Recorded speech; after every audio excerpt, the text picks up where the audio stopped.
Sorry everyone, you can't buy sports cards until this is taken care of. I'm going to give you a few examples. So if you can't handle $1,000 emergency right now, like, I don't know, you break your arm and you need an MRI or something like that, or the car breaks down or the water heater or whatever, you should not be ripping wax. You should not be entering breaks. Honestly, if your finances aren't stable, this hobby will eat you alive. And I've seen it. I've seen it firsthand. Collectors MD, another good friend of mine, they actually formed a group around this where he lost a lot of money that he didn't have on breaks. And so he formed a company around educational awareness about overspending and over leveraging yourself, not just for breaks, but also cards. You get a little FOMO and you want to go after a Jordan rookie and it goes on the credit card. It's easy enough to charge eBay to the credit card, even card shows, Venmo and PayPal, and you can get overextended easy, and you don't really, it's not good. You don't want to let your family down. You should always talk about this stuff too with your spouse. It's very important. In my opinion, most people should invest in themselves before they invest in cardboard. Sports cards, for the most part, is like a luxury speculation market or a hobby. Two very different things. If it's a hobby, you shouldn't have any pressure to buy crazy things or stretch yourself. You're just kind of like building sets or collecting things you like or working towards a grail that you want to have someday. That's collecting smart. But again, you can do the other stuff. Just make sure your financial life is stable, and I'm going to help you understand if it's almost like a yes or no, you're allowed to do this. All right, so here's the things I've seen, especially in the last 5 years. People are joining credit cards to join breaks and buy wax. Geez, you know what's even crazier, man? You'll get 13, 15-year-old kids getting their parents' credit card and going on breaks. There's actually I think a lawsuit in Massachusetts where the kid racked up, it was like $80,000 in credit card debt. The parents didn't know, and it was on Whatnot. And it's like a lawsuit because they're trying to be like, hey, what the heck? All we got for it was base cards. So that's something I've seen that's not great. Treating cards as an investment strategy instead of a hobby is okay, as long as you treat it like art or watches or other collectibles that are similar, coins or stamps or something like that. But don't treat them like stocks. Profit in this space is rare. You see the flashy stuff, like an influencer will do this. For me, for example, I had a pretty high profile one. I got a Star 101 Jordan signed raw in the wild, the National, and I got it slabbed and I flipped it for 6 figures. But I didn't blast all the losses all over my Instagram and brag about those. So you see this survivor bias thing. The timing risk on cards is just brutal as well. And remember, liquidity is not guaranteed. Auctions take time. I have something in an auction in January. If all goes great, I sent that to them last month. They did a 4-page spread about it, and they're developing that. It'll go to auction in January. It'll end in January. And then a couple months after that, I'll get paid. So for something that I gave up in November, I will get paid in March, probably. And that's totally fast and totally normal, like normal auction processes.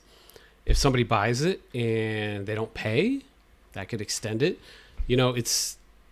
Liquidity is not always there. eBay's not as fast as you think. You could have buy it now up there for 2 years for something. So here's the things you should do before you buy sports cards. We'll call this stability. Do you have a 3 to 6 month emergency fund?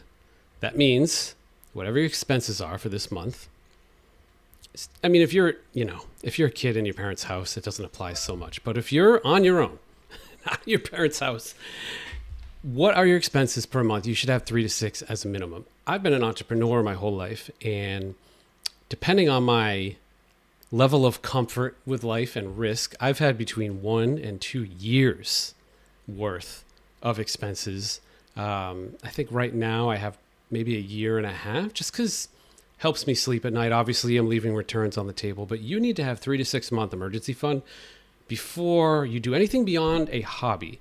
Now, you go out and get a steak dinner, it's $150. You go to a Red Sox game, you maybe drop $300-$400, something like that. That's entertainment money. If you're going to use entertainment money on these things, that's totally fine. But if you're going to start buying wax as an investment or try to flip things or start a business, make sure you have an emergency fund in place, please. No high interest debt. If you've got like 10, 20 grand of credit card debt, I don't even want to. You're not even allowed to enter a break. You shouldn't buy that steak dinner. Cook the steak at home. They're milking you. Even if you're playing the games or it's like, all right, I'll transfer here for $0 and I'll transfer there for $0. In the end, it's going to catch up with you. You'll forget about it. And then they'll hit you with like 23% interest and you'll wish you didn't have the debt at all. Get rid of the high interest credit card debt. It's obnoxious to be buying things if you have that in place. Just don't do it.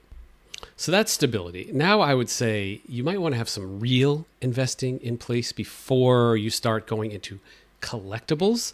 And by real investing, I mean, if you work for somebody and you're a W-2 employee, do they match your 401k? I mean, geez, so you put $1,000 into that and they're going to match you $1,000. You have already doubled your return. You're not going to do that in the stock market. You're not going to do that in cards. Well, you can do it in cards, but you got to be good. You got to be good at this and have connections. So that's just doubling your money. It's easy money. Take the easy money first. The Roth IRAs, at some point, you'll reach an income level in your life where you can't contribute to a Roth IRA anymore. And you're going to be pissed because that stuff grows interest-free forever. And don't go using it on your first home like I did. I really regret that. I really, really regret using it, that 10 grand or whatever in my Roth on my home ages ago because I haven't been able to contribute to my Roth in a very long time. And it's just compounding tax-free unless America adds a value-added tax someday, of course. But make sure you do that as well. The Roth, your 401k, get that stuff in order. And even after that, just throw 10 grand in like a brokerage account, like a Vanguard index fund. And then you can start to get cute. So now we've got some fun money. So enter breaks, budget it out, buy wax, build a portfolio of cards, what percentage vintage, what percent is modern, you into autographs or not. Autographs are a great way to add value. I've got a $500,000 86 Fleer set that, I don't know, I probably put together for 50 grand. Because it was like blood, sweat, and tears with envelopes and meeting players and stuff like that. So that's one way to do it. Or finding things in the wild and networking and then grading them, and it's another way to do it. So then you can have fun, but that comes after stability and doing some like real finance work. What I don't like to see is Jeff Wilson's got these t-shirts. It's like, who needs a 401k? I've got sports cards. It's funny, but that's borderline negligent financial advice. I mean, if you're 16, that's fine. Or, 22, still living with your parents, whatever.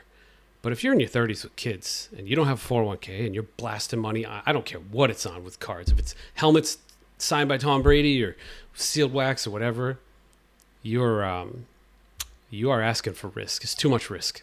Now, when do sports cards actually make sense? I'd say when it's fun for you. If breaks are fun, you've got the money for it, and you're having a good time, great. A lot of people enter breaks because they're interested in seeing boxes open they may never open themselves, like Flawless or National Treasures, and they think that's fun. And I've done that myself. You can just kind of like people watch. Obviously, they connect you to sports. I'm a fan of Jason Tatum myself. Got his jersey signed over there. Celtics greats are over there. The camera angle is not awesome, but the whole wall, I got a Russell signed jersey, a Bird signed jersey, Pierce signed jersey, tons of stuff. I have a connection to them. I used to be a Celtics season ticket holder, and I had a lot of fun at the games. And I mean, the Tatum jersey was signed at a Lakers game by him. So think of it that way first, and then if you're passionate about it, or if you really get into a niche like autographs, you can make a lot of money. It's not retirement. It's not emergency savings. The fact that you've got wax that you've got to sell on eBay or auction and get paid in 5 months. And it's not an emergency plan. It's just fun. It's supposed to be fun. I think the last 5 years have just created a lot of businesses, which is good. Card shows, side hustles, eBay businesses. But make sure you're having fun. Here are some hard truths as well that most collectors will ignore. And I talked about this before. Most people, the majority, 51% or more, I don't know what the number is. Most people lose money that try to flip and grade and get cute. Most of them do. Now, you see the loudest, the loudest winners.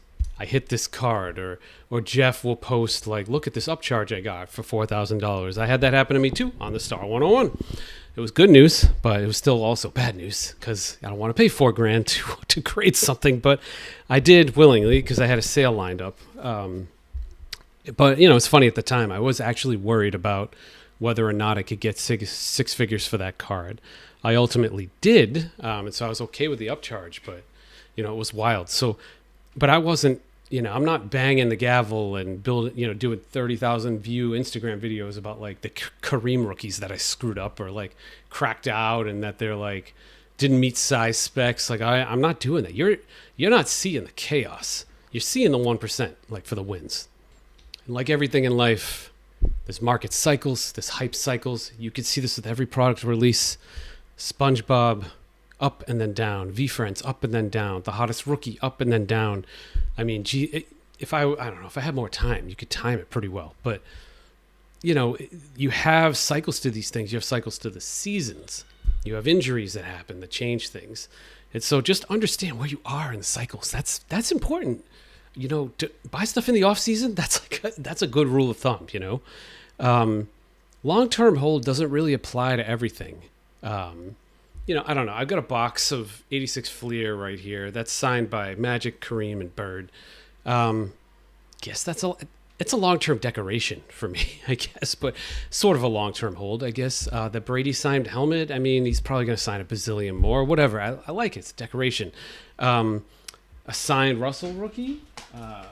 I'm selling this one, but this is something that could be considered. You hold this. This one isn't that special. It's kind of why I'm selling it. It's just, signed. I'm not even sure if it's playing days or not, but, that's a hold. Nothing's going to happen to Bill Russell. He's a pretty iconic guy. You know what I mean? But your kid's college fund shouldn't be a stack of Luka PSA 10s. Let's just put it that way. Now, I want to say I respect all of you that are out there hustling. You're at card shows trying to buy things at 70% and you sell them for 90. You're making a few $100, few $1,000 here, or you're setting up at a card show and it's a business, or eBay, or you're gambling on raw nines and you're crossing 10s over. I think that's great. It moves the market. It gives more liquidity to the market. It's fun. I don't disagree with it. I think it's awesome, but I just want to make sure that your life is in order. If you're not young and careless and you could just, YOLO, people probably don't say that anymore. I'm so old. I'm 45. I'm sorry. But make sure life is good first. And I think then you'll enjoy the hobby more. You'll enjoy the things you do more because you'll realize like, okay, like the basics are taken care of. And so I can have some fun with these. I can take a few gambles. And then if something bad happens, I can still take care of my car. College is still all set. 401k is funded. So what the hell? I mean, even for me at my level and my age, I meet 4 times a year with my financial advisor. I actually did an interview with him a couple of years ago on the old channel. And, he advises me what percentage he wants me to have in sports cards. And I tell him about the flips and the ideas. And I kind of ask for his approval on things. And he trusts me because I'm an expert in this world. And he has seen the returns I've created. So he allows me more leeway than a standard client. But he still doesn't want me to have over a certain threshold in cards, and it's low single digits in terms of a percent of net worth. So just think of it that way. You may also, if you have a certified financial planner in your life, just tell them what you're doing. Make sure they know what you're doing. Make sure your family knows what you're doing. I always tell my wife I'm going to buy something and what it's going to cost or what I'm going to do with it and what the goals are. I think that's smart. Tell as many people as you can about what you want to do, and it'll go well if you do that. So I don't know. This could almost be controversial. Like some of you guys may not agree with me. You'd be like, "Hey, this is how I want to start. I want to take risk in sports cards, and I want to make money that way." And I bet a lot of you are going to comment and say, "Dude, I made $300,000 last year doing this. Or I made $100 last month doing this." And you're right. I'm just saying, if you're going to do all that, just make sure emergency fund, basic finances are taken care of. And then, have some fun in this world.